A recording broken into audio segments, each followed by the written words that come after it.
ಶಕ್ತಿಯ ಇಂದಿನ ವಿಶೇಷ ಕಾರ್ಯಕ್ರಮಕ್ಕೆ ತಮಗೆಲ್ಲರಿಗೂ ಆತ್ಮೀಯ ಸ್ವಾಗತ. ಇಂದಿನ ವಿಷಯ ವ್ಯಾಧಿಷ್ಠರ ಅಭ್ಯಂಗನ. ಸಾಂಪ್ರದಾಯಿಕವಾಗಿ ಕಡೆಯ ಸಂಸ್ಕಾರವೆಂದೇ ಹೇಳಲಾಗುವ ವ್ಯಾಧಿಷ್ಠರ ಅಭ್ಯಂಗನ ಸಂಸ್ಕಾರವನ್ನು ಹಿಂದೆ ವಿಶೇಷವಾಗಿ ಕಠಿಣ ಅನಾರೋಗ್ಯದಿಂದ ನರಳುತ್ತಿದ್ದ ವ್ಯಕ್ತಿಗಳಿಗೆ ಹಾಗೂ ಮರಣ ಸ್ಥಿತಿಯಲ್ಲಿದ್ದ ವ್ಯಕ್ತಿಗಳಿಗೆ ಮಾತ್ರ ನೀಡಲಾಗುತ್ತಿತ್ತು. ಆದರೆ ಇಂದಿನ ಆಧುನಿಕ ಸಮಯದಲ್ಲಿ ಈ ಸಂಸ್ಕಾರವನ್ನು ತೀವ್ರ ಅನಾರೋಗ್ಯದಿಂದ ನರಳುತ್ತಿರುವ ವ್ಯಕ್ತಿಗಳಿಗೆ ಹಾಗೂ ಶಸ್ತ್ರಚಿಕಿತ್ಸೆಗೆ ಒಳಗಾಗುವ ವ್ಯಕ್ತಿಗಳ ಗುಣ ಹೊಂದುವಿಕೆಗೋಸ್ಕರ ಪ್ರಾರ್ಥಿಸಲು ಧರ್ಮಸಭೆ ನಮಗೆ ಕರೆ ನೀಡುತ್ತದೆ. ನಾವು ಪ್ರತಿದಿನ ಪರಮಪ್ರಸಾದ ಸ್ವೀಕರಿಸುವ ಹಾಗೆ, ಹಲವು ಬಾರಿ ಪಾಪ ನಿವೇದನೆ ಮಾಡುವ ಹಾಗೆ ನಾವು ಈ ಸಂಸ್ಕಾರವನ್ನು ಹಲವು ಬಾರಿ ಪಡೆಯಬಹುದಾಗಿದೆ. ಆಶಾ ಕಿರಣ ಜೆಸ್ವಿಟ್ ಸ್ಟಡಿ ಹೌಸ್ನಲ್ಲಿ ತಮ್ಮ ಸೇವೆ ಸಲ್ಲಿಸುತ್ತಿರುವ ಫಾದರ್ ವಿಕ್ಟರ್ ಡಿಸಿಲ್ವನ್ ಅವರು ಈ ವಿಷಯ ಕುರಿತು ತಮ್ಮ ಸಂದೇಶವನ್ನು ನೀಡಲು ಬರುತ್ತಿದ್ದಾರೆ. ನಾವೆಲ್ಲರೂ ಈಗ ಅವರನ್ನು ಸ್ವಾಗತಿಸೋಣ. ಪ್ರಿಯರೇ, ಧರ್ಮಸಭೆಯಲ್ಲಿರುವ 7 ಸಂಸ್ಕಾರಗಳಲ್ಲಿ ವ್ಯಾಧಿಸ್ಥರ ಅಭ್ಯಂಗವು ಒಂದಾಗಿದೆ. ಈ ಸಂಸ್ಕಾರವನ್ನು ಆಂಗ್ಲ ಭಾಷೆಯಲ್ಲಿ ಎಕ್ಸ್ಟ್ರೀಮ್ ಅಂಕ್ಷನ್, ಅನಾಯಿಂಟಿಂಗ್ ಆಫ್ ದ ಸಿಕ್ ಎಂದು ಕರೆಯುತ್ತಾರೆ. ಹೆಸರೇ ಸೂಚಿಸುವಂತೆ ಈ ಸಂಸ್ಕಾರವನ್ನು ನೀಡುವುದು ರೋಗಿಗಳಿಗೆ, ಅದು ಕೂಡ ಮರಣಶಯ್ಯೆಯಲ್ಲಿರುವವರಿಗೆ. ರೋಗಿಯು ಉಲ್ಬಣಾವಸ್ಥೆಯಲ್ಲಿದ್ದು ಆತನಿಗೆ ಅಥವಾ ಅವಳಿಗೆ ಮರಣವು ಹತ್ತಿರ ಎಂದು ತಿಳಿದು ಬಂದಾಗ ಕ್ರೈಸ್ತರು ವಿಚಾರಣಾ ಗುರುಗಳ ಹತ್ತಿರ ಧಾವಿಸಿ ಈ ಸಂಸ್ಕಾರವನ್ನು ಬಂದು ನೀಡಿರಿ ಎಂದು ವಿನಂತಿಸುತ್ತಾರೆ. ಗುರುಗಳು ವಿಳಂಬ ಮಾಡದೆ ಬಂದು ರೋಗಿಗೆ ಈ ಸಂಸ್ಕಾರವನ್ನು ನೀಡುತ್ತಾರೆ. ಈ ಸಂಸ್ಕಾರದ ಬಗ್ಗೆ ಸ್ವಲ್ಪ ತಿಳುವಳಿಕೆ ನಮಗಿರಬೇಕು. ಸಂತ ಯಾಕೋಬರ ಪತ್ರದಲ್ಲಿ ಈ ರೀತಿ ನಾವು ಓದುತ್ತೇವೆ: ನಿಮ್ಮಲ್ಲಿ ಯಾರಾದರೂ ಸಂಕಟದಲ್ಲಿದ್ದರೆ ಅಂಥವನು ದೇವರಲ್ಲಿ ಪ್ರಾರ್ಥಿಸಲಿ. ಸಂತೋಷದಲ್ಲಿದ್ದರೆ ದೇವರಿಗೆ ಸ್ತುತಿಗಾನ ಹಾಡಲಿ. ನಿಮ್ಮಲ್ಲಿ ಯಾರಾದರೂ ಅಸ್ವಸ್ಥರಾಗಿದ್ದರೆ ಅವನು ಸಭಾಪಾಲಕರನ್ನು ಕರೆಸಲಿ. ಅವರು ಅವನಿಗಾಗಿ ದೇವರನ್ನು ಪ್ರಾರ್ಥಿಸಿ ಪ್ರಭುವಿನ ಹೆಸರಿನಲ್ಲಿ ಅವನನ್ನು ಅಭ್ಯಂಗಿಸಲಿ.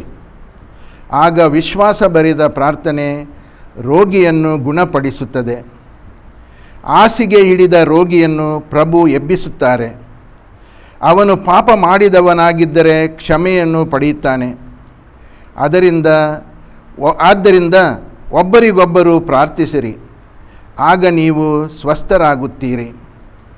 ಸತ್ಪುರುಷನ ಪ್ರಾರ್ಥನೆ ಶಕ್ತಿಯುತವಾದುದು ಹಾಗೂ ಫಲದಾಯಕವಾದುದು. ಅದೇ ರೀತಿ ಸಂತ ಮಾರ್ಕರ ಸುಸಂದೇಶದಲ್ಲಿ ದೆವ್ವ ಹಿಡಿದಿದ್ದ ಅನೇಕರಿಂದ ದೆವ್ವಗಳನ್ನು ಹೊರಗಟ್ಟಿದರು.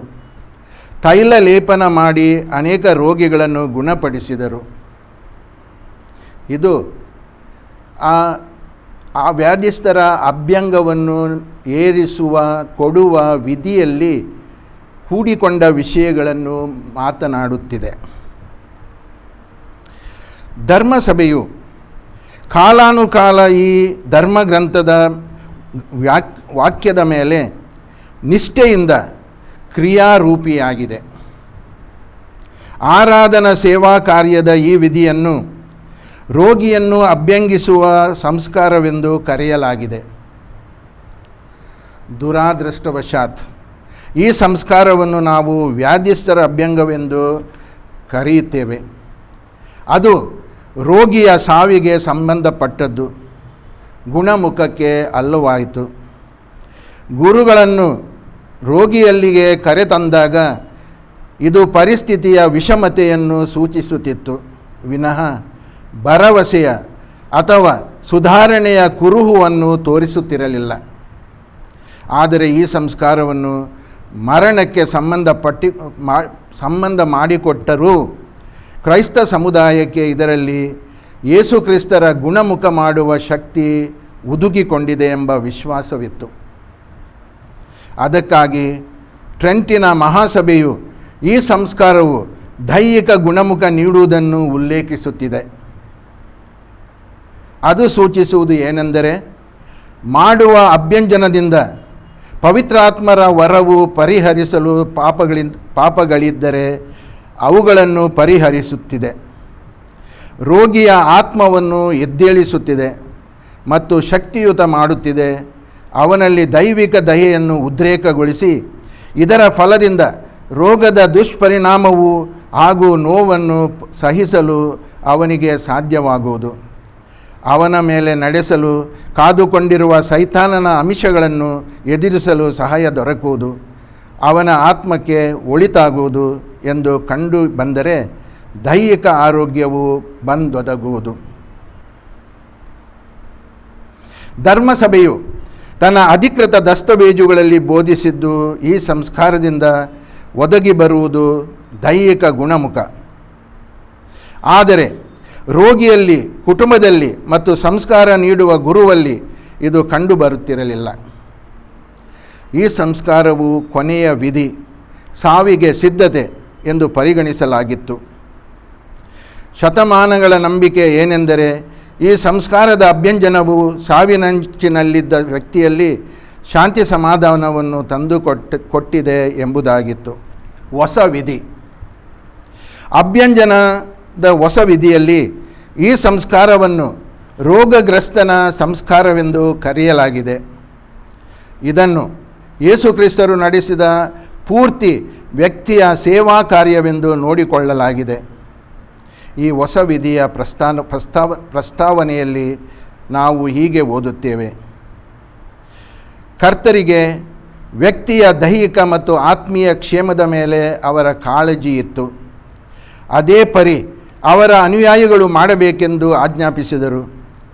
ಇದು ಸುಸಂದೇಶಗಳಿಂದ ತಿಳಿದು ಬರುತ್ತದೆ ಮತ್ತು ಮುಖ್ಯವಾಗಿ ಅಭ್ಯಂಜಿಸುವ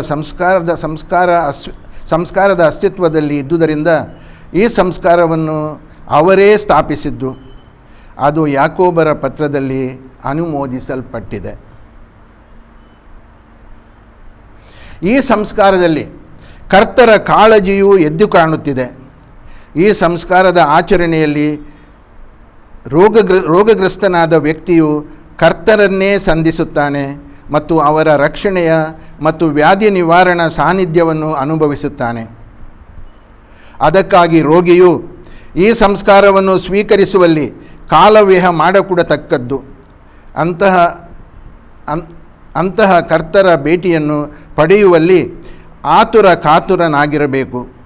ಈ ರೀತಿಯಲ್ಲಿ ಈ ಹೊಸ ವಿಧಿಯು ಈ ಸಂಸ್ಕಾರದ ಪರಿಣಾಮಗಳನ್ನು ಅನುಮೋದಿಸುತ್ತಿದೆ.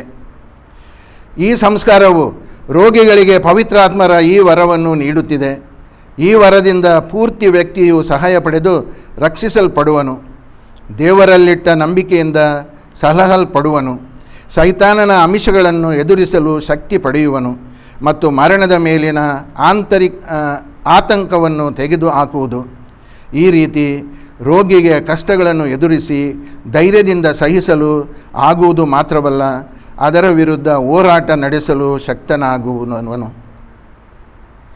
ಈ ರೋಗಿ ವ್ಯಕ್ತಿಯ ರಕ್ಷಣೆಗೆ ಫಲಕಾರಿ ಎಂದೆಣಿಸಿದರೆ ಅವನು ದೈಹಿಕ ಆರೋಗ್ಯವನ್ನು ಪಡೆಯಬಹುದು. ಈ ಸಂಸ್ಕಾರವು ರೋಗಿಗೆ ತನ್ನ ಪಾಪಗಳಿಗೆ ಪರಿಹಾರವನ್ನು ಒದಗಿಸಿಕೊಡುತ್ತಿದೆ ಮತ್ತು ಕ್ರೈಸ್ತ ಪ್ರಾಯಶ್ಚಿತ್ತಕ್ಕೆ ಮುಕ್ತಾಯ ನೀಡುತ್ತಿದೆ. ಇಲ್ಲಿ ಸಂಪೂರ್ಣವಾಗಿ ಪವಿತ್ರಾತ್ಮರ ವರದ ಮೇಲೆ ಒತ್ತು ನೀಡಲಾಗಿದೆ. ಅದು ಪೂರ್ತಿ ವ್ಯಕ್ತಿಗೆ ಸಹಾಯ ನೀಡುತ್ತಿದೆ ಮತ್ತು ರಕ್ಷಿಸುತ್ತಿದೆ. ವ್ಯಕ್ತಿಯು ಕೇವಲ ದೈವಿಕ ಜೀವಿ ಮಾತ್ರವಲ್ಲ, ಆದ್ದರಿಂದ ಈ ವ್ಯಾಧಿ ನಿವಾರಣೆಗೆ ಪವಿತ್ರಾತ್ಮರ ವರದಿಂದ ಪಡೆದುದನ್ನು ಮಾತ್ರ ಎಂದು ಪರಿಗಣಿಸದೆ ಎಲ್ಲ ಜೀವಿಗಳ ಉಗಮವಾದ ದೇವರೊಡನೆ ನಿಕಟ ಸಂಬಂಧವೆಂದು ಪರಿಗಣಿಸಬೇಕು. ರೋಗ ನಿವಾರಣೆ ಎಂದರೆ ಸಮಗ್ರ ಒಳಿತು. ಸಮಗ್ರ ಒಳಿತು ಆಧ್ಯಾತ್ಮಿಕ ಕ್ಷೇಮದ ಪರಿಣಾಮವಾಗಿದೆ. ಇದು ಕೇವಲ ದೈಹಿಕ ಕ್ಷೇಮ ಮಾತ್ರವಲ್ಲ. ಡೊಮಿನಿಕನ್ ಸಭೆಯ ಗುರು ಆಗಿರುವ ಫಾದರ್ ಪಾಲ್ ಹೇನ್ಸ್ ಅವರೇ ಕಠಿಣ ರೋಗದಿಂದ ಕಾಡಿದವರು. ಗುಣವಾಗು ಎಂದರೆ ಹೀಲಿಂಗ್ ಮತ್ತು ವಾಸಿಯಾಗು ಎಂದರೆ ಕ್ಯೂರ್ ವ್ಯತ್ಯಾಸವೇನೆಂದು ವಿವರಿಸುತ್ತಾರೆ.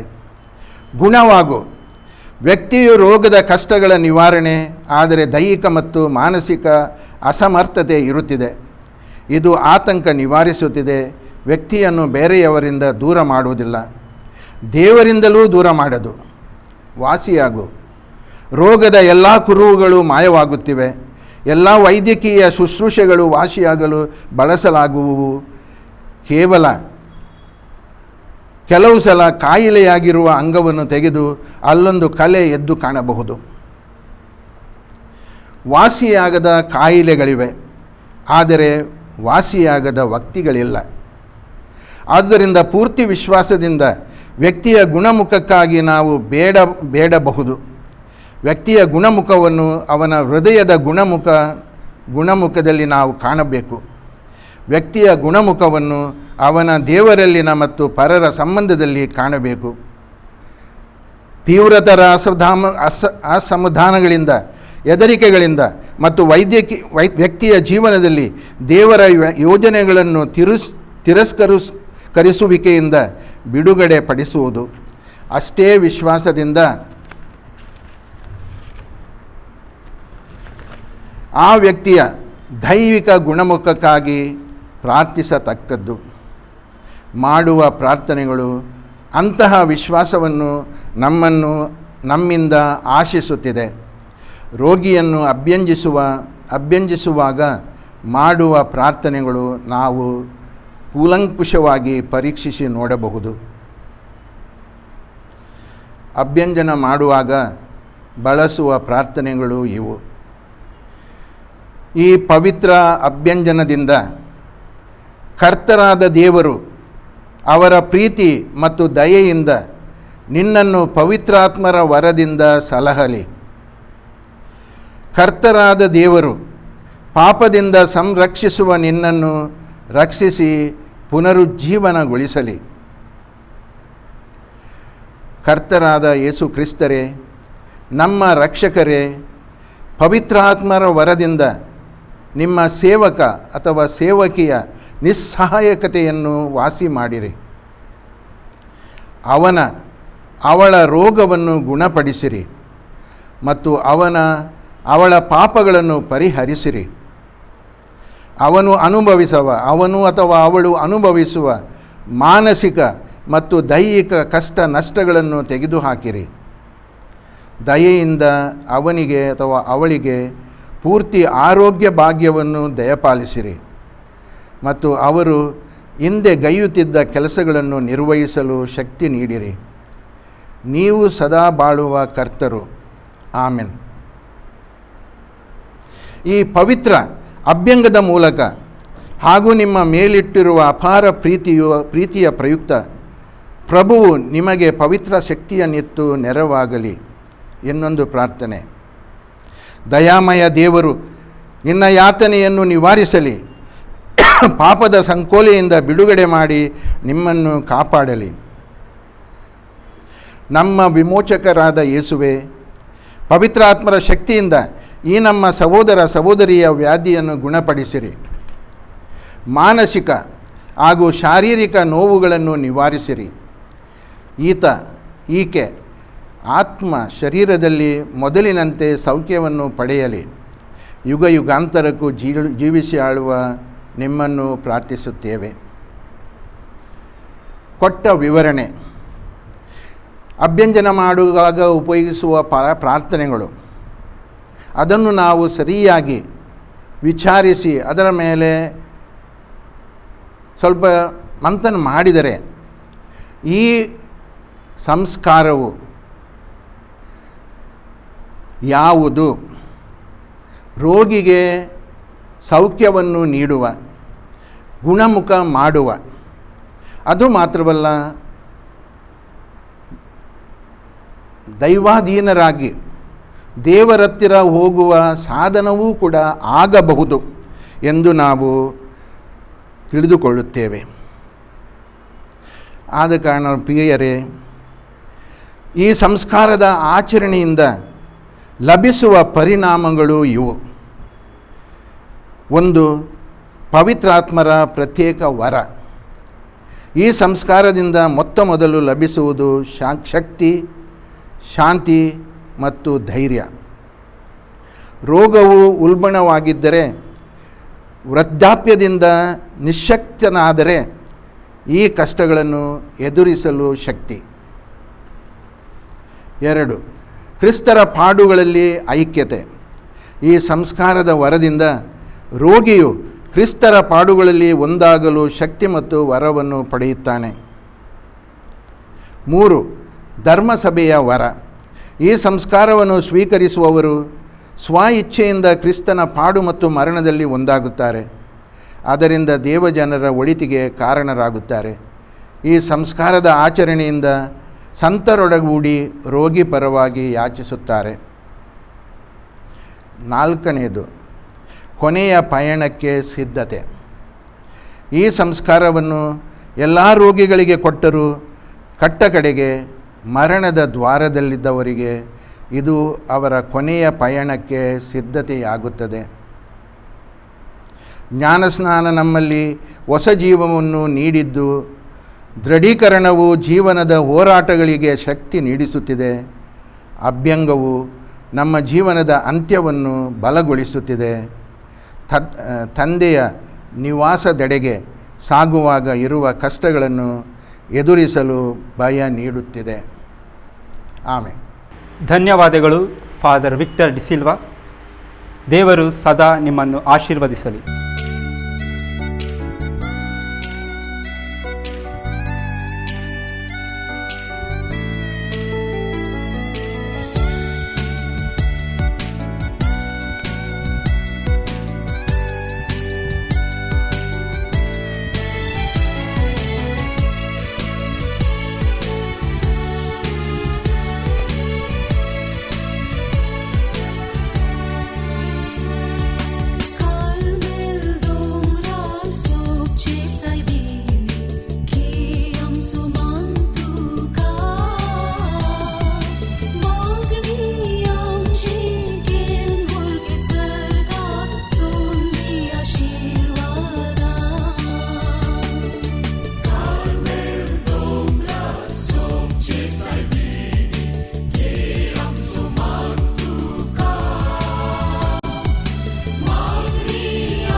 सांगे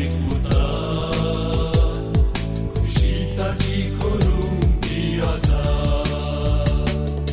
दिवसारंका नर्तना संसारंका सणतना ये आमच्या आदारा पातकांका सणतना कृपा काळजान मोरतना जेजूक दयेन सांगे खुशीताची करून दियाता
स्वाधिक तुझे उतार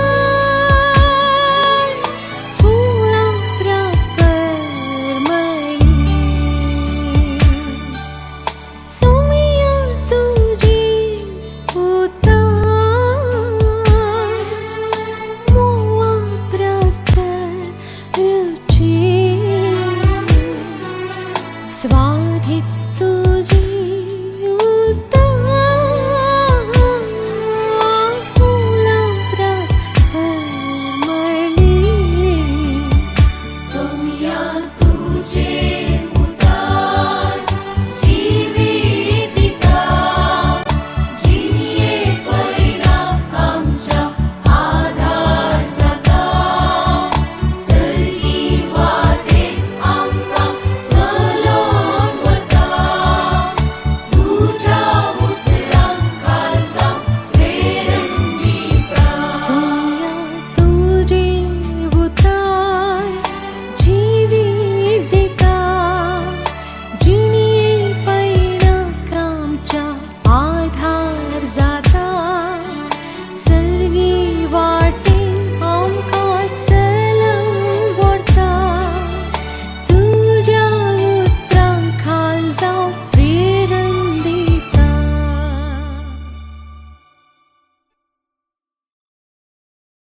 ಇಲ್ಲಿಗೆ ನಮ್ಮ ದೈವಿಕ ಶಕ್ತಿಯ ಕಾರ್ಯಕ್ರಮ ಮುಕ್ತಾಯಗೊಂಡಿತು.